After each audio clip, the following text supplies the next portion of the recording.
Okay, so last class, we continued to work through lecture set 1. We started off looking at or recapping the motivating examples from the first lecture set.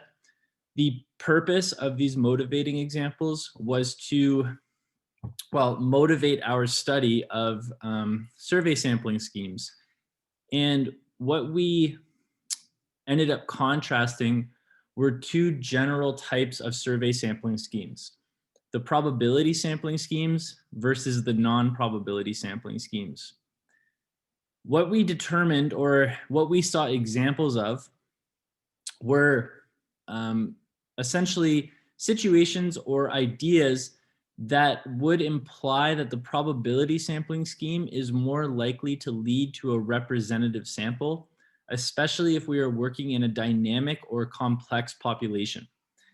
Of course, you could make arguments that if the population is fairly simple and the characteristics of the population are minimal, you could employ something like a quota sampling scheme to collect a representative sample. But in general, the idea is, or the belief is, that a probability sampling scheme should provide a representative sample more often. Now, with that idea sort of tucked away or in our left to percolate a little bit, the next part of the lecture set reviewed the types of errors and biases that we might encounter or that we should expect to encounter when we do collect a survey from some population of interest. We summarized, or we defined, 3 main types of error. Those are the study error, the sample error, and the measurement error. The study error also refers to frame error and is typically something that has to, or results from, what we call coverage. So essentially from the idea that the sample frame and the population do not line up with one another, which could lead you to collect information outside of the sample. Sampling error can result from this lack of coverage or from non-response in the population. And we looked at an idea again where essentially what the result would be is you end up not being able to sample from the entire sampling frame, and you end up with only a subset of the frame, and then that subset may not be entirely representative of the population. And then finally, we had measurement error, which effectively just refers to, well, in the simplest definition, the simplest definition would be an error that occurs as a result of a miscollection of information. So this could be a result of either the person responding or the person collecting the information if there is some sort of interviewer present in the process. We then talked about biases. There are 3 biases that we discussed. So those were the selection bias, the response bias, and measurement bias, I believe, but I should refer selection bias, response bias and measurement bias. And the response bias we had actually discussed could be broken up into 2 different types, the prestige bias and the recall bias, where prestige bias essentially refers to someone embellishing or sort of inflating their responses, for lack of a better term. And the recall bias refers to someone who has difficulty remembering certain answers or details about their answer. Okay, so in general, we should be aware of these types of errors and bias. We want to try and prevent them as much as possible. This is not an easy task. Clearly, working with this type of, where when you produce a survey and go out to collect information, it's important to keep track of where the information is being returned from, so that you can say or make sort of a corrections, or maybe not corrections, but sort of like amendment. Well, it's the same word, isn't it? So that when you present your conclusions, you can state that this is a result of a sample, where we were only able to collect information from this part of the country or something like this. So actually, if you look at assignment 1, question 1, when you review the data, the actual data from the Ledger website, you will see that they break down the sample sizes for each of the different provinces and regions of the country separately. So this is giving more information regarding where the particular respondents are actually located, which can be informative because it can help us to write our conclusions in a way that isn't misleading. All right, so there's just a few more small things that we need to discuss from the first lecture set, and then we will actually start to discuss the definitions of probability sampling, different types of probability sampling schemes, and we will start to get into the part of the course that you might think of as being a little more statistical, in that we're going to talk about estimation, confidence interval construction, central limit theorems, and this kind of idea.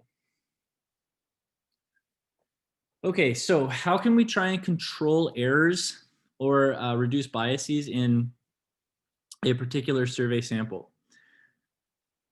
As I said, this is a very difficult problem. Some of these strategies might come off as being a little bit simplistic or naive, but these are sort of 5 different ideas that you could use to try and reduce the amount of error. So the first strategy is what we refer to as a callback, and this literally just means calling back someone that did not respond, so giving them multiple opportunities to answer.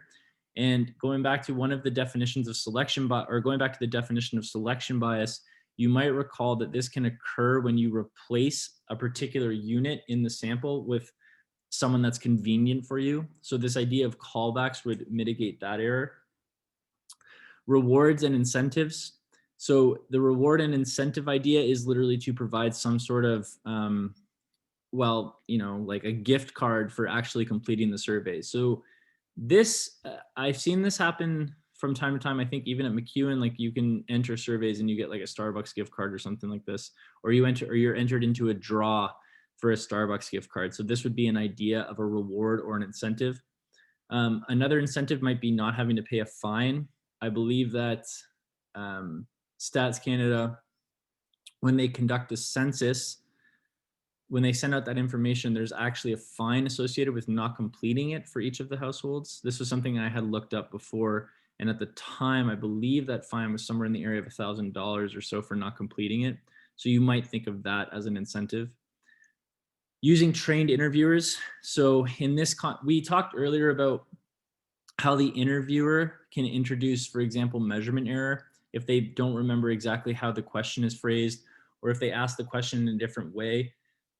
Actually, earlier in the lecture set, we also saw an illustration of how phrasing of the question is very important because you don't want to confuse the respondent. So training your interviewers to be consistent in their delivery and to give them time to sort of, I guess, memorize or understand what they are asking can obviously reduce these type of measurement errors. Data checks. So data check refers to the idea of looking for sort of misalignments or inconsistencies in the responses. So one way that you can do this, for example, would be to ask basically the same question twice in a different way to see if there's an agreement between the answers. So you could ask, for example, to state your age in years and then ask for the person's date of birth. And if those two values do not follow from one another, then you would potentially have an issue with that respondent. And then the last idea would just be questionnaire construction. So there's actually a whole set of information on how to build a questionnaire for survey sampling, like the ordering of the questions, how many questions you can use, the types of rewards and incentives you can employ, and this sort of thing. So this is also a key part in trying to reduce errors. All right, so as I mentioned before, I'll just go over these briefly in some detail. Callbacks are, as described, the process of calling someone back. So this is a plan to lower non-response, as I had mentioned before. For callbacks, you can use a fixed number. You shouldn't do them on the same, or you can try doing them on different days of the week or at different times of day. So the idea with the callback is to try and catch the person. If you don't catch the person in the morning on a Monday, we'll try them in an evening on a Wednesday, that sort of idea. Okay, so rewards and incentives, same idea. I don't think that there's too much to say here outside of it's just the idea of providing some sort of monetary, what's the word, like monetary gift, or, here, you give us answers and we're going to give you some cash kind of idea. So just, it's as described in the name, it's an incentive for completing the survey. And again, the idea here would be to increase the response rate or to maximize the response rate across the sample that you have selected. Training your interviewers. So again, as I had just mentioned before, this really just refers to the idea of building consistency and giving the interviewers time to understand the questions. If you thrust someone into an environment, and this is something that you might see at like a call center, for example, they're given a script in front of them, they haven't seen the script before, there's obviously going to be a little bit of error in the beginning because you have to get used to working with said script. You have to get used to how to deal with certain responses. So training the interviewers to try and build a consistency can help with collecting reliable information and not introducing an error on the part of either the respondent not understanding the question or some sort of miscollection on the part of the interviewer. Okay, data checks, as I mentioned before, this is just looking for ways to construct the survey so that you can check to see if the information is reliable. So I gave the example of comparing a person's age. So you can ask them how old they are, and then you can ask for their date of birth, and then make sure those two values are in agreement with one another.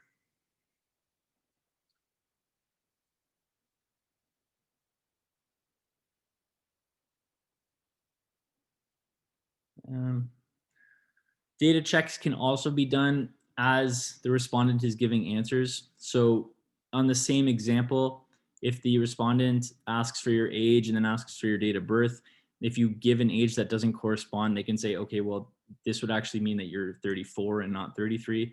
And then maybe the respondent would say, oh yeah, sorry, like I just miscalculated. At a certain point, you guys probably aren't there yet, but you do start to forget how old you are. I am starting to venture into that area as my age advances each and every year. All right, and then finally, questionnaire construction. So don't want to dwell too much on these ideas outside just to say that there are some strategies for correcting or trying to reduce error in survey sampling. With the questionnaire construction, different considerations could be the types of questions, the ordering of the questions, the wording of the questions. So we've seen examples of what can go wrong when you word a question incorrectly. Well, we saw one example of it earlier on. But when you're designing the questionnaire, the other thing you want to keep in mind is people only have so much time that they're really willing to give to these type of things.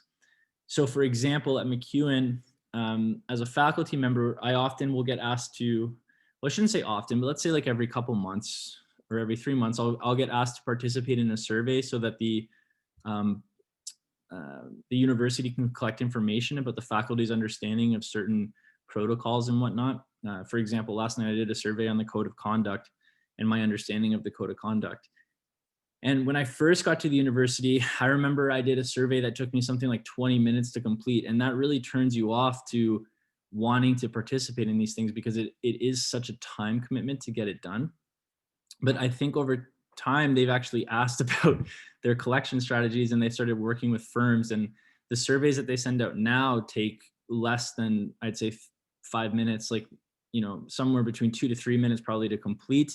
The questions are very simple. They're easy to understand. Everything is answered on an ordinal scale. So strongly agree to strongly disagree.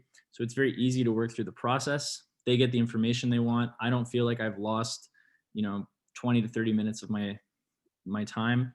And this just comes from refinement and really narrowing down on what it is that you are interested in learning about.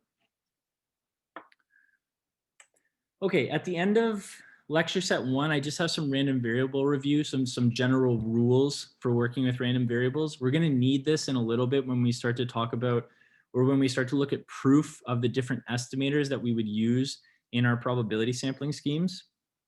A lot of these definitions I will be working through in our illustrations, so you will see examples of them.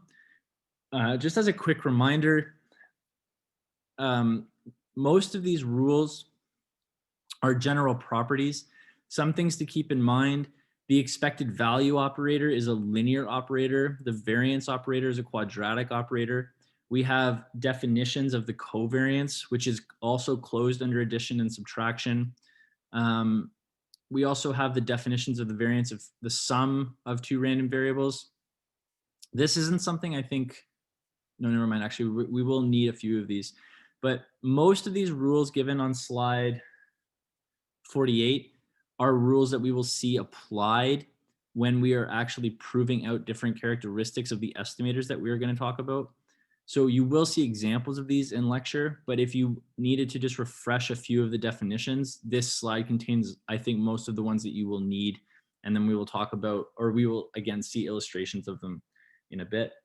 On slide 49, just a few properties of normal random variables. So again, how you would define the distribution of a linear combination that includes a normal random variable, the definition of the Z-score, the relationship between a standard normal random variable, I should say, and a chi-square random variable, the relationship between a normal random variable and the student t-distribution, all sort of general properties that you would have seen in Stat 265 or Stat 266. All of these are effectively just definitions or rules. So these are things that we can apply when we need them, but we're not overly concerned with proving out anything on these particular slides. These are just, again, some definitions that we might use at different points in the course when we are working through some of the proofs that relate to the estimators in sampling theory. And then on the last page of lecture set 1, there's a cumulative exercise. So some of the lecture sets will include these cumulative exercises for you guys to work through. Some of them do not. It just depends on how heavy the lecture set is and how many examples are included. Okay, so let's start on lecture set 2 now. So lecture set 2 is on simple random sampling. This is a fairly heavy lecture set. I think it's about 80 slides in length. We're going to talk about a number of different topics within this lecture set. What we're going to first do is define what a probability sample actually is. Then we will talk about estimation in the context. Well, we'll talk about estimation in the context of sampling, but we'll also talk about the properties of ideal estimators. And this is something that extends across all of our studies in statistics. It's just not something that we dwell on very early on. But what you will see, for example, here in the case of finite populations anyways, is that X bar, the sample mean, remains a very good estimator of the population mean. So in the section on estimation, we will talk about what it means to be a very good estimator in terms of being unbiased and having a small variance. And then in the simple random sampling section, we will look at a number of different examples of what simple random sampling actually is and how we can work with the estimates that are returned from simple random samples. We will talk about sample size calculation. All of this work is going to be done in the context of what is called a finite population, which is something that I will define a bit later. Up until this point in your studies, you have probably not, without realizing it, been working with infinite populations. So at the first and the second year level, all of our illustrations are based off the idea that you can repeatedly sample forever, or you can collect as many samples as you want from the population of interest.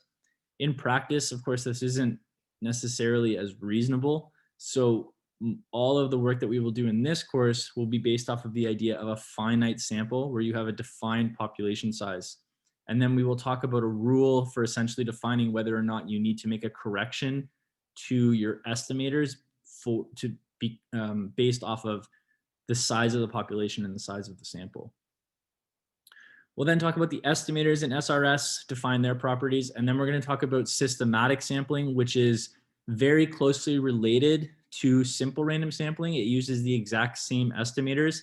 It's just a slightly different strategy to address some of the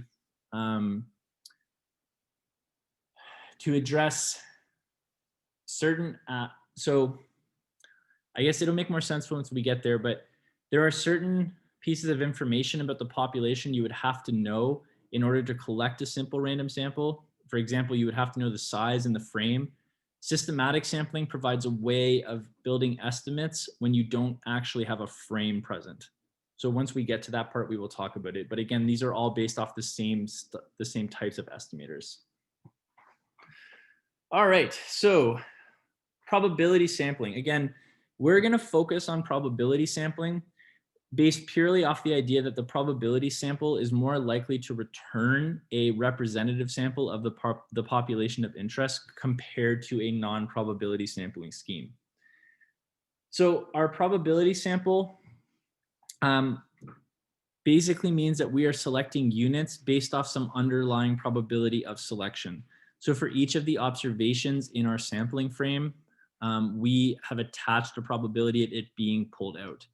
These probabilities do not have to be equal, but in the case of simple random sampling, as we will see, they are. And that's why it's actually called simple random sampling, is that uniform probability of selection across all elements. Okay, so yeah. So the next 2 points really just address what I had started off by saying, and that leads us again to the last point, which is the benefit of the probability sample versus the non-probability sample. It allows us to conduct inference in a way that we understand and have learned throughout our statistical studies. So we can attach a probability model, which means that we can assume a distribution for the responses, which means that we can then go forth and build confidence intervals and conduct hypothesis tests and this sort of thing. All right, in this class, there's a number of different probability samples that we're going to talk about. We'll start off by talking about simple random sampling, which is of 2 types, with and without replacement. We'll then talk about ratio and regression estimation. This is also simple random sampling, but it uses 2 variables rather than 1 to build an estimate. So in the ratio and regression case, we are using what is called the response variable and the auxiliary variable to make our predictions. We'll then talk about the stratified, systematic, and cluster sampling schemes. And these are all based off of simple random sampling as well. The difference here is that the sampling unit changes. So instead of the unit being, for example, the individual person, it starts to become geographic regions or households. Or in the stage of cluster sampling, you would have the region and then the household. Well, actually 2-stage clustering sampling would be the region and then the household, for example. All right, so we're going to start off by defining some of the notation that we will use throughout the course. Sampling theory tends to be pretty heavy on the symbol usage.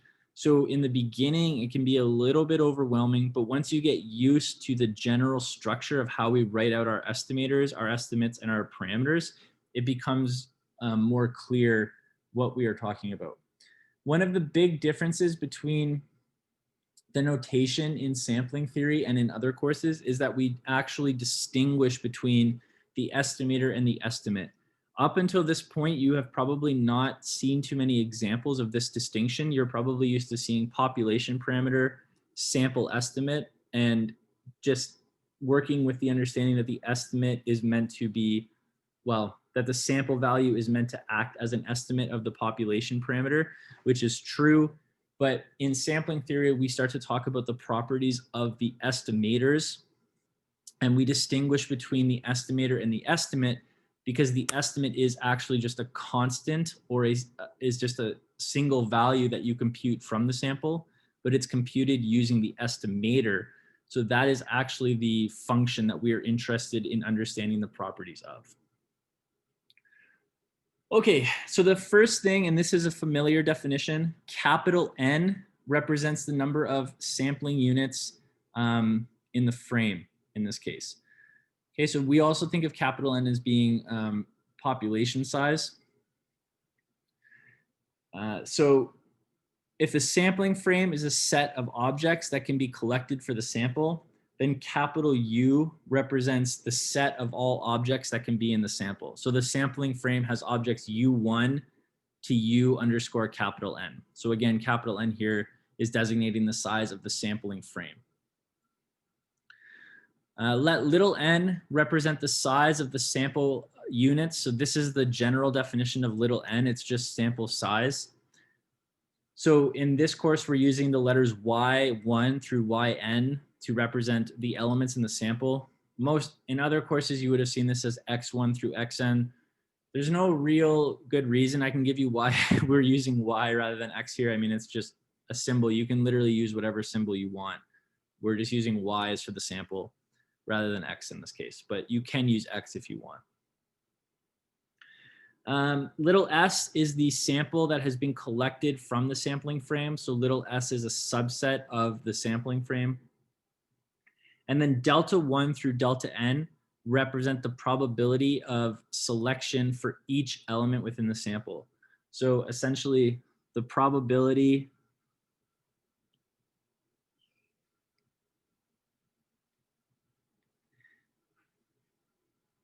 U1 is, well, we can actually write it like this.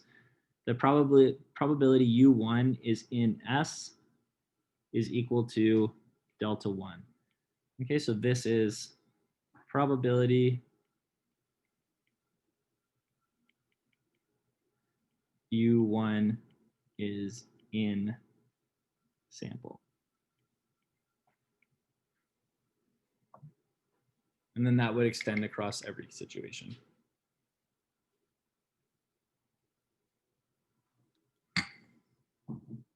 Okay, so any questions about the notation?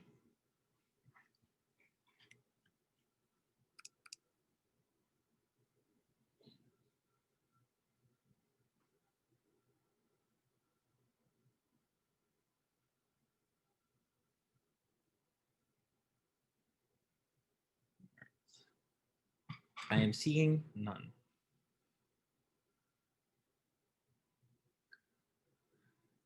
Okay, so the sampling protocol or sampling design refers to the mechanism by which we choose our samples. So these are, again, simple random sampling, stratified sampling, cluster sampling, systematic sampling, this kind of idea. The design is determined by assigning a probability to each sample. If D is the set of all possible samples from the sampling frame, then the sum of the probability of observing an individual sample across all possible samples must be 1. So this is basically just saying that each sample, each possible sample, depending on the sample size that you would collect from the sampling frame, the sum of those probabilities must be 1. And we'll see an illustration of what this means momentarily. But it does depend on the sample size.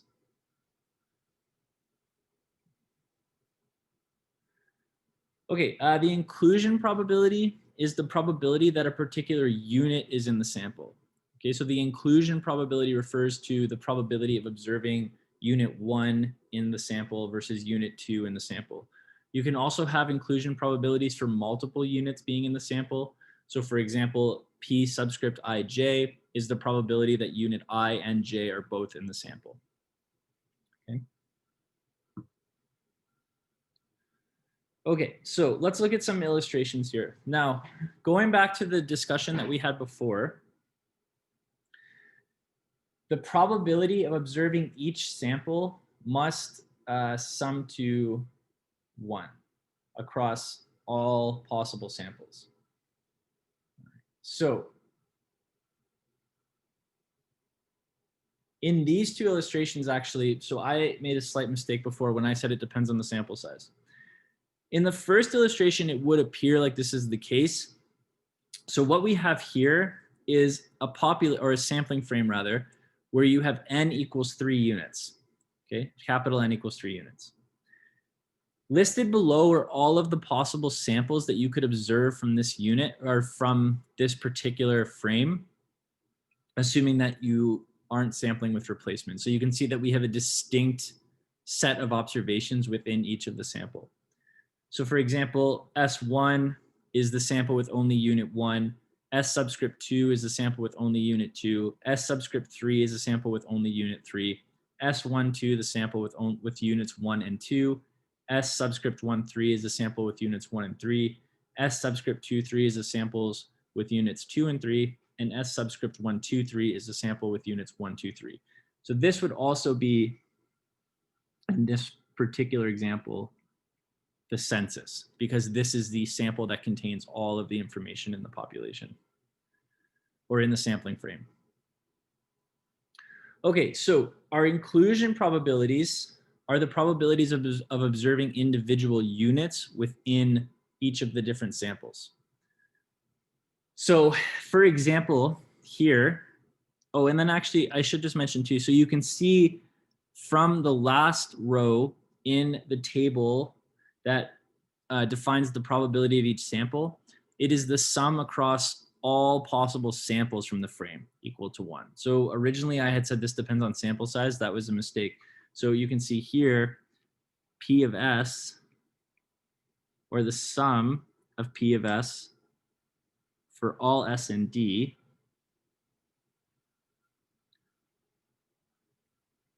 in D is equal to 0 plus 0 plus 0 plus 1 over 3 plus 1 over 3 plus 1 over 3 plus 0 is equal to 1.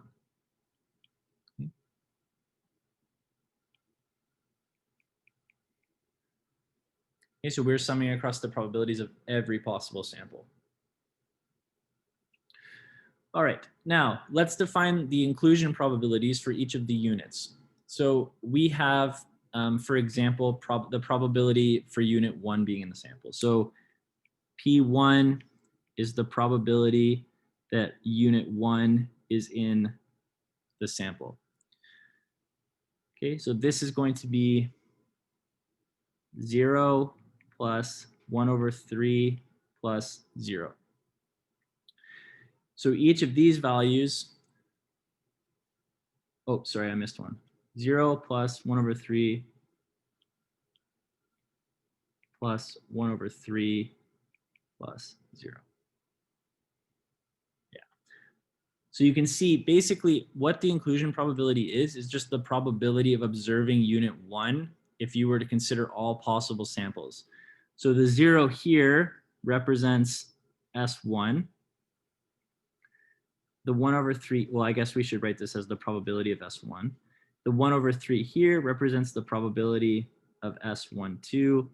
The 1 over 3 here is the probability of S13.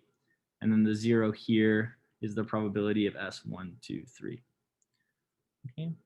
So it's just a sum of basically the probabilities that contain that unit. So if we were to do the same example, say for P2, so this is the probability of 2 being in S, this would be 0 plus 1 over 3 plus 1 over 3 plus 0 equals 2/3. Sorry, and then this is equals 2/3.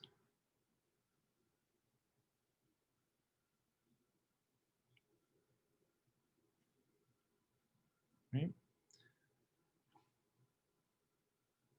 And then for unit 3, it would be the same idea again.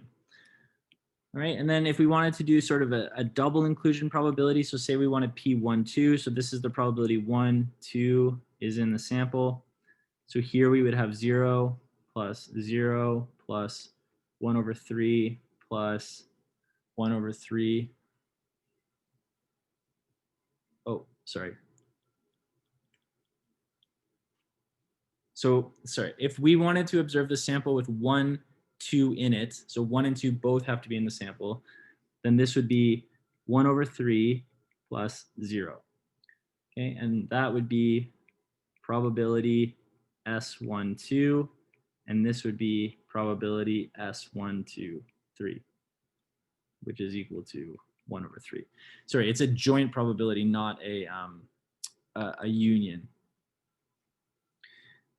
And then, for example, if we wanted to do probability 1, 2, 3, I'm just gonna make myself a little bit of room here.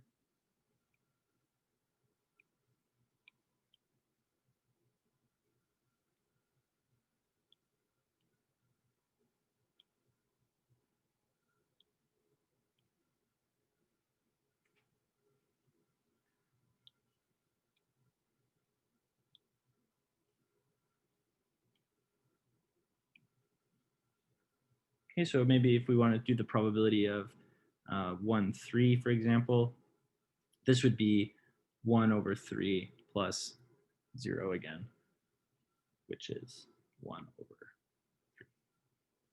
Same ideas on the first one.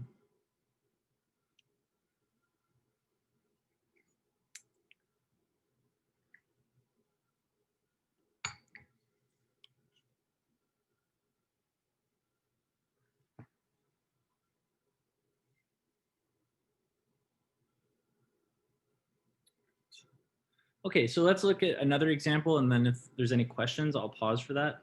So the same idea again, just trying to reinforce this this inclusion probability calculation. So let's say that we wanted to find the different inclusion probabilities for the same sampling frame, but the probabilities of observing each sample have changed. So here we could have P1 is going to be 1 over 4 plus 1 over 4 plus 1 over 4 plus 1 over 4 equals 1. Okay. P2 would be 0 plus 1 over 4 plus 1 over 4 plus, 1 over 4, 0. Getting ahead of myself. Equals 1 over 2.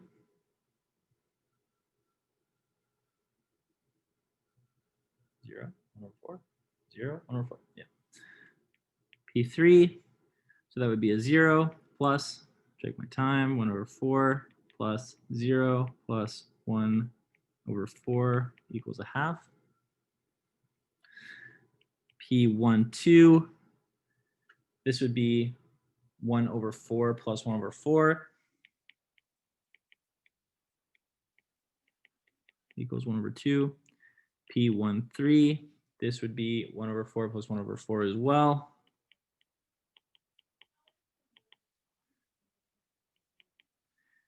P23, this would be 0 plus 1 over 4 equals 1 over 4. And then obviously the last one, just for completion, would be 1 over 4. Okay. All right. So those are a few illustrations of just how the inclusion probabilities are going to be constructed for very simplistic situations. Again, the inclusion probability refers to what is a joint probability of observing one or a combination of units at the same time in each of the samples or across the samples. Are there any questions about these calculations?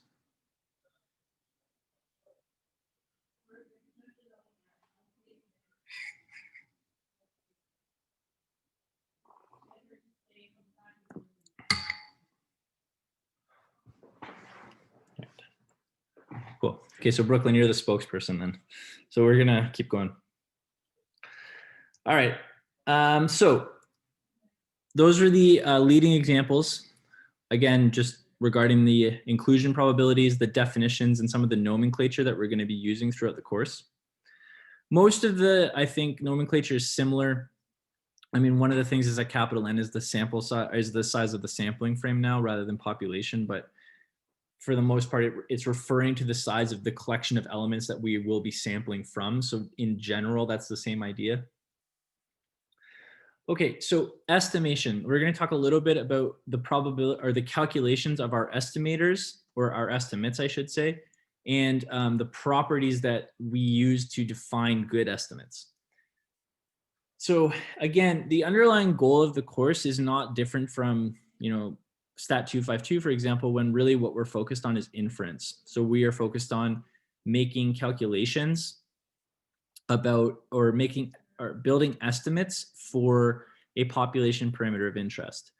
One of the big differences, though, is in the sampling theory course, we really don't talk that much about hypothesis testing. It's not that it isn't possible, but when you are focused on strictly building estimates, the confidence interval would be the tool of choice, because what that is basically just a range of that tells you where you believe the true parameter value is going to lie, with some percentage of confidence, not some percent of the time. Okay, so just like in any other class, if we want to make an estimate about a population parameter, we collect a sample and then we build, or we compute an estimate based off of the sample. The typical estimators are the sample mean and the sample variance or sample standard deviation. So on slide 10, we have those exact definitions. They're just written in the context of the nomenclature that we saw before.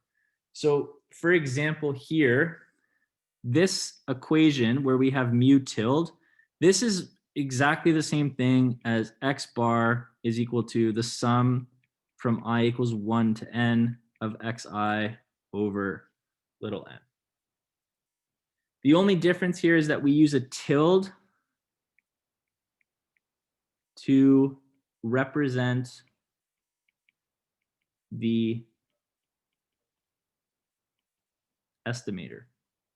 So generally, when we're going through our statistical studies at the first and second year level, we just talk about x bar and we talk about mu.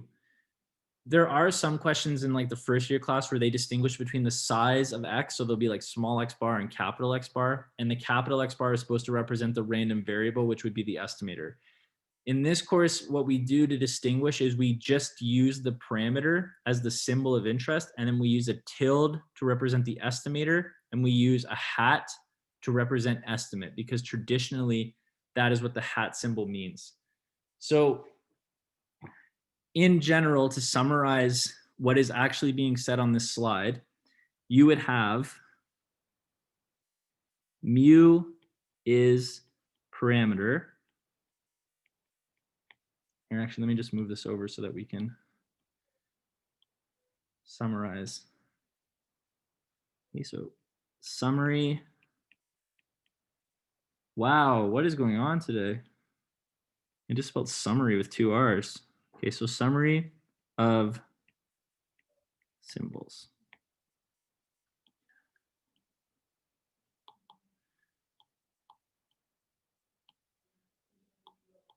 Right.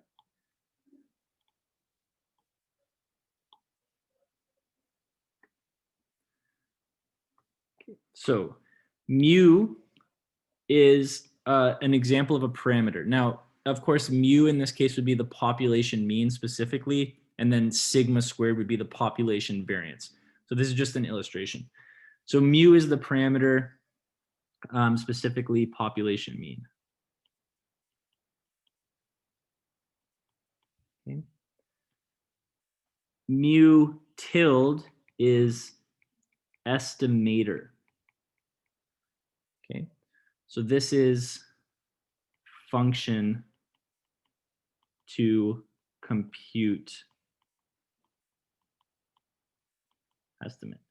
So the idea is that mu tilde, which is the estimator, is the random variable, and it takes in the sample values that we have actually collected.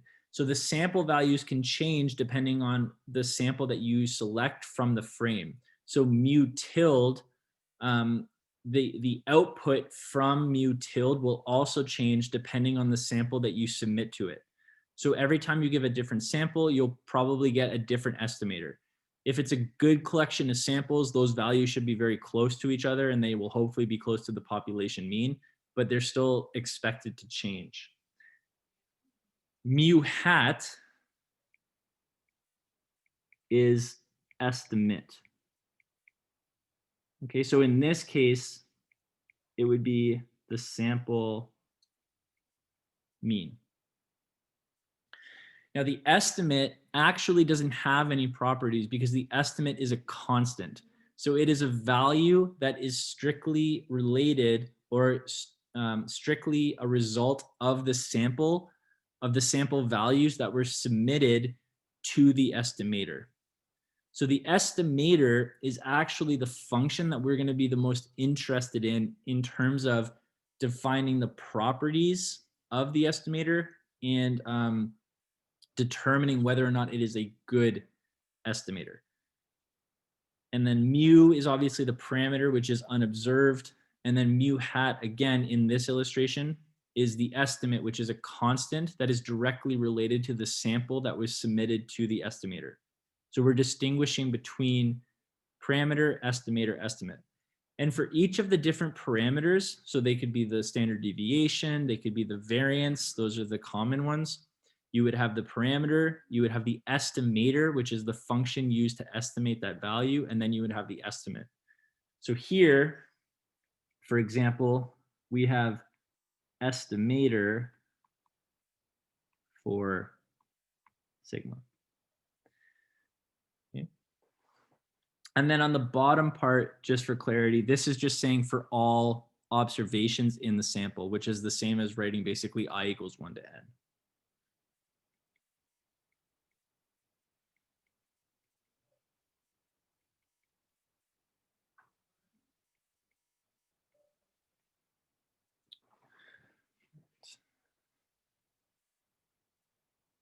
Any questions?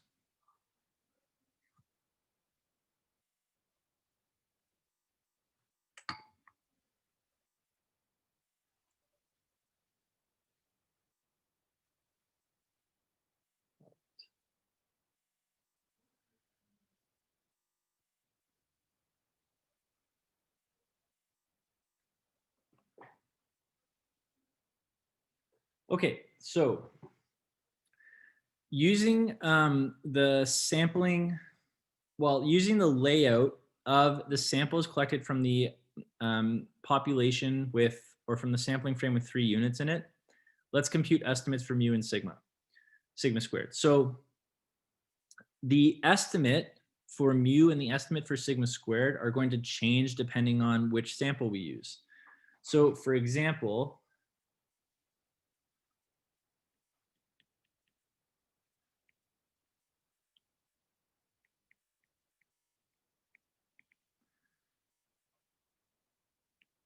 consider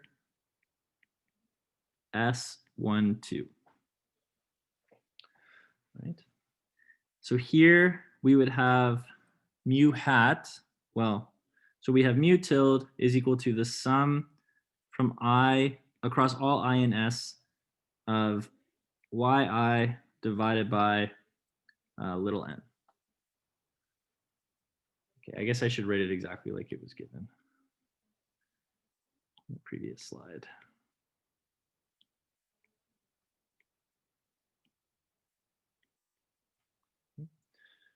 Okay, so for S12, we have 2 units inside of this particular sample. We have unit 1 and we have unit 2.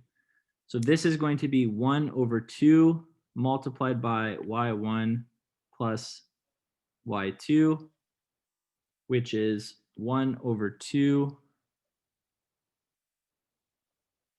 Well, I guess if we were to call it, well, actually, we'll just have to stop there. I suppose like if we wanted to, we could just pretend that like 1 and 2 were the values. So then you could do something like 1 plus 2. So this will be 3 over 2, for example. But in general, those actually won't be the responses. Those don't necessarily have to be the responses, but just for illustration's sake, we can write it like this. And then, so that would be the estimator. So even like the assemblage here gets a little bit confusing. Okay, so then we would have, sorry, mu hat, like that would be the estimate.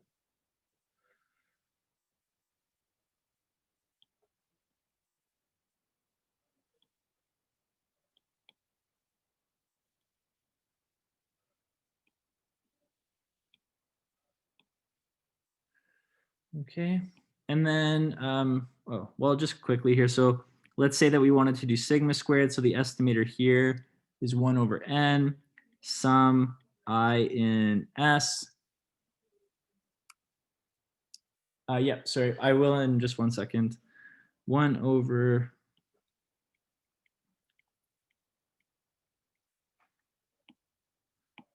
n minus 1. So then we will have yi minus mu tilde squared.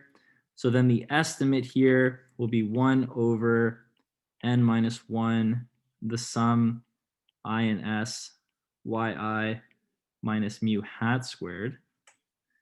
So this will be 1 over 2 minus 1 multiplied by y1 minus mu hat squared plus y2 minus mu hat squared.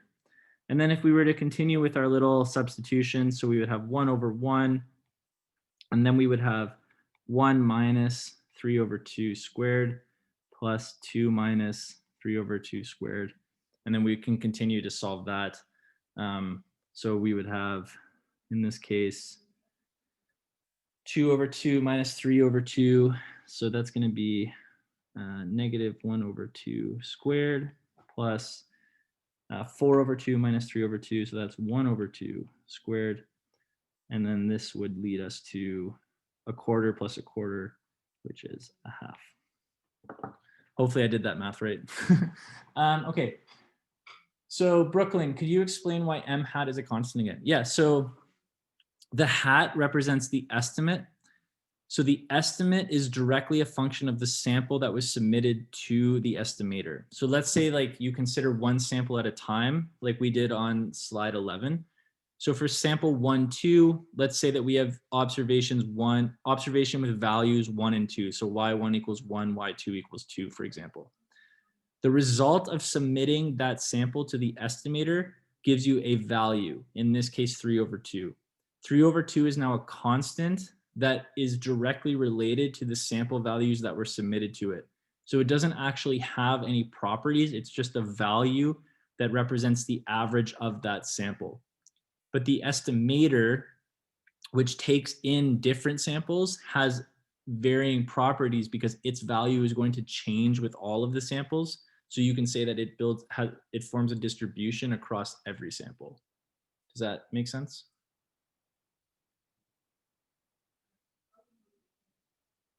Okay, sweet. Okay, so I'll obviously stop there. We're in a little bit overtime today. So on Friday, we'll pick up where we left off. We'll go through another example of just building the estimate. Then we'll start talking about properties, and then we'll hopefully move into the simple random sampling part and start looking at some of the properties of the simple random samples or the simple random sampling scheme. So as always, if you guys have any questions, please let me know. The assignment is due next Friday, so not on the coming Friday, but the one after. And yeah, I'll talk to you guys on Friday morning.